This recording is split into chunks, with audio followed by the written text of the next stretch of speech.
Assalamualaikum warahmatullahi wabarakatuh. Apa khabar semua? Selamat Hari Raya saya ucapkan. Baiklah, kali ini kita akan bercerita tentang apakah kacamata yang sesuai untuk diri kita. Untuk topik kacamata ni saya bahagikan kepada 3 siri. Siri pertama iaitu siri hari ini adalah mengenai technicality kacamata. Siri kedua pula berkenaan dengan do's and don'ts apabila memilih kacamata. Dan siri yang terakhir adalah mengenai apakah kacamata yang available di luar sana. Okey, jom kita start dengan siri pertama. Sebelum ni ramai dah tanya pada saya sebenarnya, macam manakah nak pilih kacamata yang sesuai untuk diri sendiri. Bukan saya tak mahu cerita macam mana nak pilih kacamata, sebab saya merasakan bahawa orang yang lebih arif bercakap tentang kacamata ni adalah di kalangan optometris sendirilah. Keduanya adalah kerana saya fikirkan bahawa sekarang ramai memilih untuk pakai contact lens berbanding kacamata. Sekarang ni pun contact lens banyak yang murah, banyak yang macam-macam warna dah yang ada dekat luar sana yang boleh anda semua pilih. Tapi mungkinlah ada di kalangan kita masih lagi memilih kacamata untuk dipakai. Tapi tak mengapa, saya kongsi apa yang saya boleh kongsikan sebab saya sendiri pun pilih kacamata untuk diri saya sendiri. Okey, baiklah, terdapat 3 bahagian dalam kacamata tu sendiri yang perlu kita tahu, iaitu bahagian pertama yang dipanggil bridge ataupun jambatan, bahagian kedua adalah kanta atau lens, dan ketiganya adalah bahagian arm atau temple ataupun lengan kacamata tu sendiri. Okey, ketiga-tiga bahagian ni dia ada measurement dia, ada ukurannya. Yang selalunya ukuran tu boleh didapati di tepi bahagian arm ataupun lengan kacamata tu. Ada 3 ukuran. Yang paling kiri merupakan ukuran kanta, yang tengah pula merupakan ukuran bridge, dan yang terakhir yang paling besar ukurannya itu adalah ukuran bagi temple ataupun lengan. Jadi kat situ kena tahulah kalau kita pergi kedai spek mata dan kita lihat ada ukuran-ukuran tersebut. Dan sebenarnya ukuran-ukuran ini kalau kita perhatikan selalunya dia tidak jauh larilah dengan apa yang sesuai untuk diri kita sendiri. Sekarang ni saya tunjukkan macam mana kita nak ukur, macam mana kita nak cari ukuran untuk diri kita sendiri. Pertama sekali kita cari dulu ukuran bagi kanta kita. Apa yang perlu kita buat adalah kita ambil pebaris dan kita lekatkan ataupun kita ukur bahagian lebar kacamata kita, sama ada kiri kanan atau kanan kiri. Maksudnya yang mana kita nak spek mata kita tu bila kita pakai paling hujung sekali dekat mana. Kita ukur selebar manakah kacamata yang kita mahukan. Perlu hati-hati bagi mereka yang pakai tudung. Kiranya anda ingin memakai kacamata, perlu pastikan lebar tudung kita tu macam mana.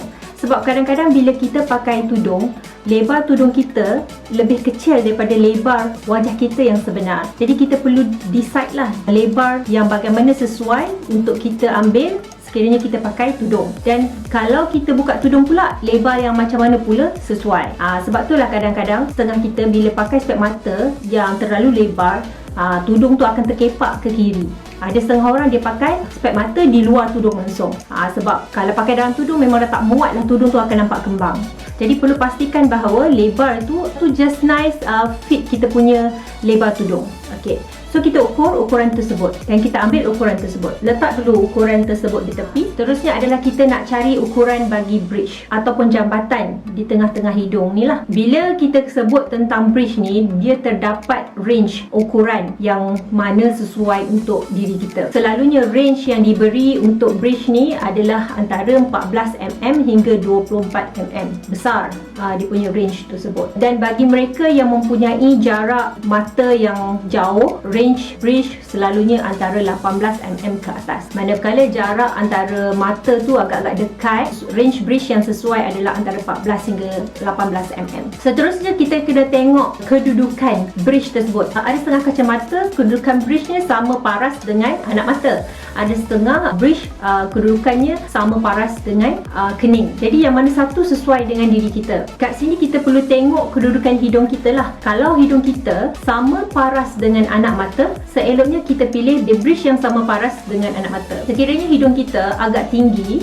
kita boleh pilih bridge yang sama paras dengan kening. Jadi kita tengok hidung kita tinggi mana. Jadi tak semua orang sesuai pakai bridge yang tinggi. Kena tengok ketinggian hidung masing-masing. Selalunya bagi orang Asia, kedudukan hidung kita sama ada paras anak mata ataupun kurang. Saya berikan link rujukan untuk anda sekiranya anda ingin tahu atau membaca lebih tentang bagaimana kita nak tentukan bridge. Boleh klik dekat link, nanti saya letak dekat description kat bawah. Seterusnya, selepas kita dah tahu ukuran bridge kita, katakan ukuran bridge kita adalah 14mm. Jadi ukuran lebar spek mata yang kita ukur tadi dalam 130mm, kita tolak dulu dengan ukuran bridge iaitu 14mm. Jadi 130 tolak 14mm. Setelah dapat ukuran tersebut, kita tolak lagi another 6mm. Ini mungkin ralat lah, menjadikan ukuran kita sekarang adalah 110mm. Bila kita dah dapat 110mm, kita bahagikan dengan 2. Jadi itulah ukuran bagi kanta kita, iaitu 55mm. Jadi kalau kita tengok ukuran, 3 ukuran yang ada dekat lengan tadi, ukuran yang paling kiri 55mm dan ukuran di tengah kita tadi 14mm. And now sekarang kita cari pula ukuran temple kita. Macam mana kita nak cari ukuran lengan kacamata? Okey, ukuran lengan kacamata ni sebenarnya kita perlu sendiri cuba. Kita kena cuba sendiri. Dia tak ada ukuran spesifik. Kita boleh agak-agak lah ukuran tu. Tapi susah sebenarnya untuk kita tahu sama ada selesa atau tidak ukuran lengan tersebut. Jadi bila kita cuba kacamata, pastikan lengan tu tidak terlalu panjang. Sekiranya terlalu panjang, dia menyebabkan spek mata kita longgar. Itu yang kadang-kadang bila kita pakai dia terjatuh ke depan. Dan salah satu tanda bahawa spek mata tu longgar adalah lengan tersebut melebihi telinga kita. Dia terkeluar ke belakang. Manakala kita juga perlu pastikan bahawa lengan kacamata juga tidak terlalu pendek. Sebab sekiranya lengan kacamata kita terlalu pendek, kita akan rasa sakit nak pakai. Kita akan rasa tak selesa. Sebab tu, kita perlu pergi ke kedai dan cuba sendiri spek mata tersebut.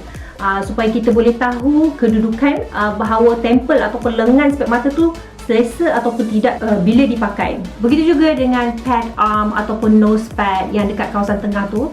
Kadang-kadang kita nak make sure kedudukan spek mata kita sesuai dengan mata kita. Kadang-kadang kita nak rasa selesa. Seeloknya kita pilih jenis yang daripada metal. Kalau kita pilih jenis yang daripada metal tu, sebenarnya senanglah kita nak adjust. Tapi kalau kita dah memang pilih yang jenis dah bercantum dengan frame kan, yang tak boleh nak ubah tu, kita susahlah sikit nak adjust dia punya kedudukan nose pad tu. Jadi kedudukan nose pad tu pun penting juga untuk menentukan keselesaan spek mata kita. Satu lagi kriteria bagi kacamata adalah ketinggian lens atau ketinggian kanta tu sendiri. Bagi ketinggian kanta, yang ni lebih kepada macam mana bentuk wajah kita lah. Bagi mereka yang mempunyai bentuk wajah yang panjang, kita boleh try kanta yang sedikit tinggi, sedikit panjang lah. Dan bagi mereka yang wajah yang kurang panjang, boleh pilih kanta yang kurang tinggi. Untuk kita bincang lanjut hubungan kacamata dengan bentuk wajah, saya akan cerita mengenai dengan lebih detail dalam siri kedua. Jadi dengan itu, sekian saja dari saya setakat ini. Jumpa lagi di siri kedua kacamata. Assalamualaikum dan jumpa lagi. Bye.